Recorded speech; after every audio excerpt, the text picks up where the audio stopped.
Hello મિત્રો, નમસ્કાર. ગુજરાતના રાજકારણમાં મોટો ધડાકો થવા જઈ રહ્યો છે. શા માટે? એક ટ્વીટના કારણે પૂરા ગુજરાતનું રાજકારણ છે ગરમાયું છે કે ગુજરાતની જે મુખ્ય પાર્ટી છે એ પાર્ટી છોડીને પૂરા ગુજરાતનો શાસિત ચહેરો છે એ અન્ય પાર્ટી જોઈન્ટ કરી રહ્યો છે અને એ ચહેરો ભારતીય જનતા પાર્ટી છોડે છે અને અમારી પાર્ટીમાં જોઈન્ટ થઈ રહ્યો છે. તો સૌરાષ્ટ્રની 28 બેઠકો પર ભારતીય જનતા પાર્ટીને સીધું નુકસાન થવા જઈ રહ્યું છે. તો સૌરાષ્ટ્ર અને ઉત્તર ગુજરાતના ક્યાં ચહેરાઓ છે હાલ પાર્ટી છોડી શકે છે, કમળ છોડીને સાવણો પકડવા જઈ રહ્યા છે. તો કોના દ્વારા એ ટ્વીટ કરવામાં આવ્યું છે? શા માટે ગુજરાતનું રાજકારણ છે ગરમાયું છે? ભારતીય જનતા પાર્ટીને શું નુકસાન થવા જઈ રહ્યું છે? સૌરાષ્ટ્રના અને ઉત્તર ગુજરાતના ક્યાં ભારતીય જનતા પાર્ટીના કે કોંગ્રેસના નેતાઓ છે એ પાર્ટી છોડી શકે એવી શક્યતા છે? દરેક વાત પર આજના વિડીયોમાં વિગતે ચર્ચા કરવી છે. એમાં સૌરાષ્ટ્રના કોળી સમાજના કદ્દાવર નેતા પણ હોઈ શકે, પાટીદાર સમાજના કદ્દાવર નેતા પણ હોઈ શકે, તો જ 28 બેઠકો પર અસર થઈ શકે. અમારી ચેનલમાં ભારતમાં અને ગુજરાતમાં જે બી ઘટનાઓ ઘટતી હોય છે તેના સરળ ભાષામાં સમજાવતા હોય છે. આવા નવા વિડીયો જોવા માટે અમારી ચેનલને તમે સબસ્ક્રાઇબ કરી શકો છો. તમારું એક સબસ્ક્રાઇબ કરવું, તમારે એક લાઇક કરવી, તમારે એક સરસ મજાની કમેન્ટ કરવી, જેનાથી અમને આવા નવા વિડીયો બનાવવા માટે પ્રોત્સાહન મળતું હોય છે. વિડીયોની શરૂઆત કરીએ. ઘટના કંઈક એવી છે કે ટ્વિટર પર આમ આદમી પાર્ટીના નિકુંજ જોશી છે એ ટ્વીટ કરે છે, થોડા દિવસોમાં ગુજરાતનો એક મોટો અને ચર્ચિત ચહેરો છે એ આમ આદમી પાર્ટીમાંથી જોડાવા જઈ રહ્યો છે. તમે ટ્વીટ પણ જોઈ શકો છો. અને સાથે આગળ જેથી સીધું ભારતીય જનતા પાર્ટીને 28 બેઠકનું છે નુકસાન થશે. ગુજરાતમાં પરિવર્તનનો વેગ શરૂ થઈ ચૂક્યો છે. હવે બદલાશે ગુજરાત, આવું ટ્વીટ છે નિકુંજ જોશી નામના ટ્વિટરના આમ આદમી પાર્ટીના જે નેતા છે તેને આ ટ્વીટ કરીને પૂરા ગુજરાતનું રાજકારણ છે ગરમાવી દીધું છે. અને એ કોઈ ફેક આઈડી નથી. એ વ્યક્તિએ ખુદ એક ન્યૂઝ ચેનલના માધ્યમથી છે આ ટ્વીટ કર્યા બાદ છે એ વાતચીત કરે છે. એ ન્યૂઝ ચેનલ દ્વારા છે એને પૂછવામાં આવે છે કે તમે ક્યાં ચહેરાની વાત કરી રહ્યા છો? તો એને પાર્ટીના પ્રોટોકોલના કારણે હું એ વાત છે હાલ જાહેર નથી કરી શકતો. 99 થી 95% કાર્યવાહી છે એ થઈ ચૂકી છે.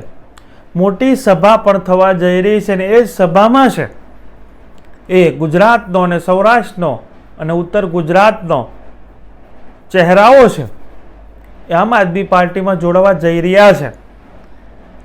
તો સૌરાષ્ટ્રનો ચર્ચિત ચહેરાની વાત હોય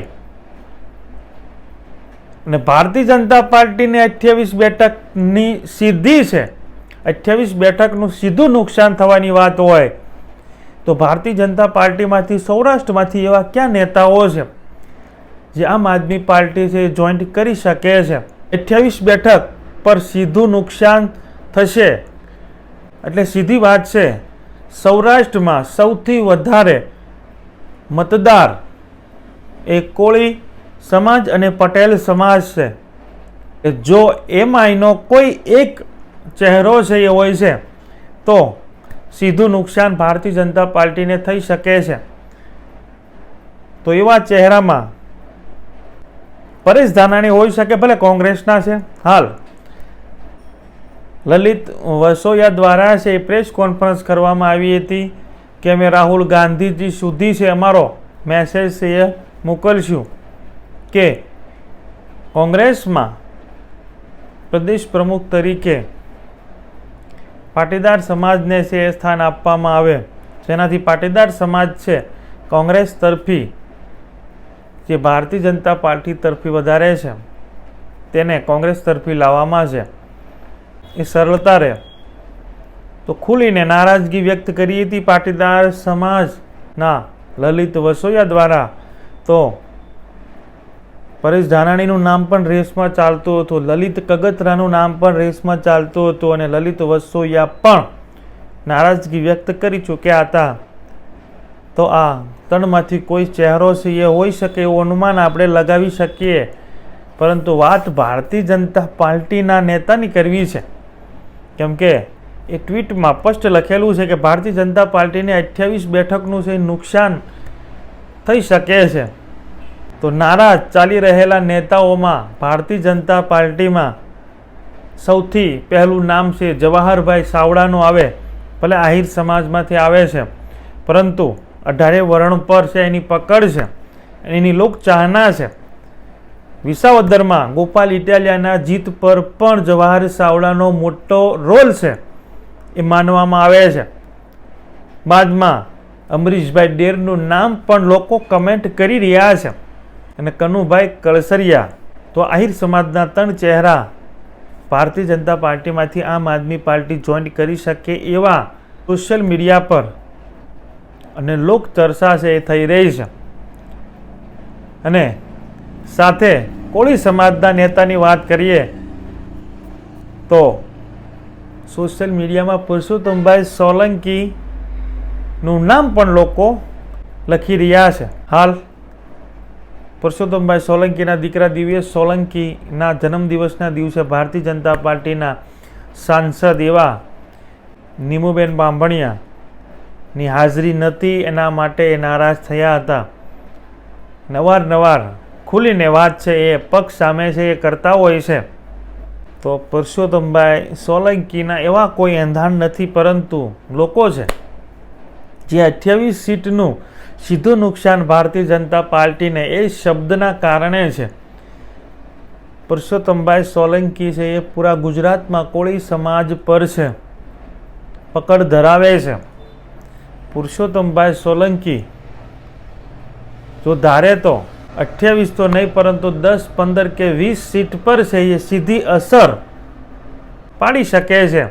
અને હાર જીતનું કારણ છે પુરુષોત્તમભાઈ સોલંકી છે બની શકે છે, એટલી એના સમાજ પર તેની પકડ છે. બાદમાં ઋત્વિજભાઈ મકવાણા જ્યારે લોકસભાની ચૂંટણી હતી એ સમયે પણ ભારતીય જનતા પાર્ટીમાં જવાની વાતચીત હતી. તો સુરેન્દ્રનગરનો ખૂબ મોટું નામ ઋત્વિજભાઈ મકવાણા પણ આમ આદમી પાર્ટી છે જોઈન કરી શકે છે. આ દરેક શક્યતાઓ છે. અને એ સુરેન્દ્રનગરનું સોમાભાઈ ગાંડાભાઈ પટેલ એટલે કે કોળી પટેલ છે, તે કોંગ્રેસ ભાજપ તો કરતા રહ્યા છે. હવે હાવણો પકડે તો પણ નવાય નહીં. તો એ સોમાભાઈ પટેલ પણ ફરીથી હાઇલાઇટ થવા માટે માર્કેટમાં આવવા માટે છે. ભારતીય જનતા પાર્ટી અને કોંગ્રેસ બંનેએ છે એને પડતા મૂક્યા, એટલે હવે હાવણો પકડે તો કંઈ નવાય નહીં.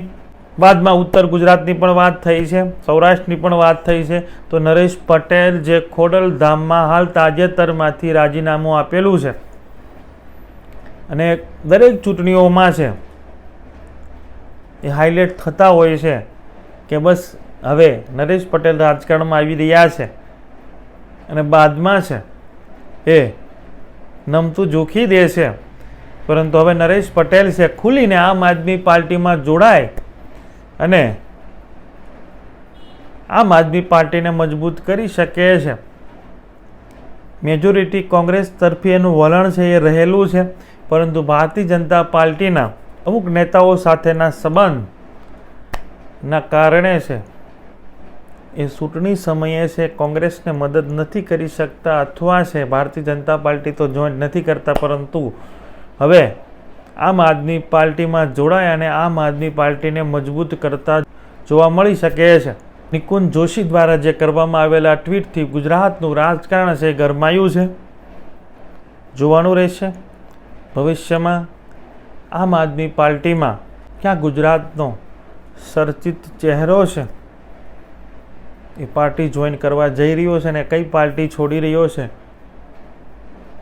હાલ ગ્રાઉન્ડ લેવલે છે ભારતીય જનતા પાર્ટીમાં અંદર ખાને છે એ જૂથવાદ ચાલી રહ્યો છે, ઝઘડાઓ ચાલી રહ્યા છે. હાલ તાજેતરમાં જ વલભીપુરમાં ભાવનગરના પૂર્વ ભારતીય જનતા પાર્ટીના પ્રમુખ અને ગઢડાના ધારાસભ્ય બંને છે આમને સામને આવી ગયા હતા. મીડિયામાં છે એક બીજા પર છે આક્ષેપ નાખી રહ્યા હતા. તો હવે ભારતીય જનતા પાર્ટીમાં જે આ જૂથવાદ ચાલી રહ્યો છે, ઝઘડાઓ થઈ રહ્યા છે, અને હવે પ્રદેશ પ્રમુખ પણ નિમાવા જઈ રહ્યા છે અને મંત્રીમંડળનું પણ વિસ્તરણ થવાનું છે. જો મંત્રીમંડળમાં કોઈ નેતાને પડતા મૂકવામાં આવે તો એ નેતાને અગાઉથી અત્યારથી જ મેસેજ એવો આપી દેવામાં આવ્યો હોય કે ભાઈ તમે મંત્રીમાંથી છે એ હવે નીકળી રહ્યા છો, માટે અત્યારથી જ તે હજુ નીકળ્યા નથી પરંતુ મેસેજ મળી ગયા છે, માટે એને નહીં પડતા મૂકવા એ માટે આ રીતે પાર્ટી છોડવાની એના કાર્યકર્તાઓ કે એના સાથીઓ દ્વારા છે કે કોઈ આમ આદમી પાર્ટીના નેતા સાથે છે એ મિટિંગ કરતા છે, હવે મેસેજ છે એ સોશિયલ મીડિયામાં વાત છે એ વહેતી કરી હોઈ શકે અને એવું થઈ પણ શકે કેમ કે વિસ્તરણ છે એ થવાનું છે, કદાચ મુખ્યમંત્રી પણ બદલાઈ શકે છે, પ્રદેશ પ્રમુખ તો નવા આવવાના જ છે, મુખ્યમંત્રીમાં કુંવરજી બાવળિયાનું નામ છે તે સોશિયલ મીડિયા પર અને રાજકીય લોકોના કહેવા પર છે ઓબીસી સમાજના મતોને કવર કરવા માટે 2027માં કોળી ઠાકોર કે અન્ય ઓબીસી સમાજના મતોને ભારતીય જનતા પાર્ટી તરફ લાવવા માટે છે કોળી સમાજના કોઈ નેતાને મુખ્યમંત્રી છે એ બનાવી શકે છે, તો એમાં કુંવરજી બાવળિયા છે એ ફિટ બેહતા નેતા છે ગણવામાં આવે છે. જોવાનું રહેશે જો કોઈ કોળી ઠાકોર સમાજના નેતાને છે એ મુખ્યમંત્રી પદ આપવામાં આવે અને પટેલ સમાજના ભૂપેન્દ્રભાઈ પટેલને છે એ પદ છોડાવવામાં આવે તો પટેલ સમાજ નારાજ થઈ શકે અને ભારતીય જનતા પાર્ટીના કોઈ નેતા છે એ સાવણો પકડી શકે છે, કમલને છોડી શકે છે. જોવાનું રહેશે. જે પણ અપડેટ અમને મળે છે પળે પળની ખબર છે તમને આપતા રહીશું. હાલનું આ એનાલિસિસ જે ચર્ચા થઈ રહી છે, જે એક ટ્વીટના માધ્યમથી પૂરા ગુજરાતનું રાજકારણ ગરમાયું છે, એના પર જે નારાજ નેતાઓ છે એની આપણે વાતચીત છે, તેનું વિશ્લેષણ છે આપણે કર્યું છે કે જઈ શકે તો આ નેતાઓ જઈ શકે છે. તો તમારું શું માનવું છે? તમારા વિચારો જરૂર કમેન્ટ બોક્સમાં છે રજૂ કરજો. અમારી ચેનલમાં ભારતમાં અને ગુજરાતમાં જે બી ઘટનાઓ ઘટતી હોય છે તેને સરળ ભાષામાં સમજાવતા હોય છે. આવા ને આવા વિડીયો જોવા માટે અમારી ચેનલને તમે સબસ્ક્રાઇબ કરી શકો. તો તમારું એક સબસ્ક્રાઇબ કરવું, તમારી એક લાઇક કરવી, તમારી એક સરસ મજાની કમેન્ટ કરવી, જેનાથી અમને આવા ને આવા વિડીયો બનાવવા માટે પ્રોત્સાહન મળતું હોય છે. Thank you. નેક્સ્ટ વિડીયોમાં એક નેક્સ્ટ અપડેટ સાથે છે એ મળશું.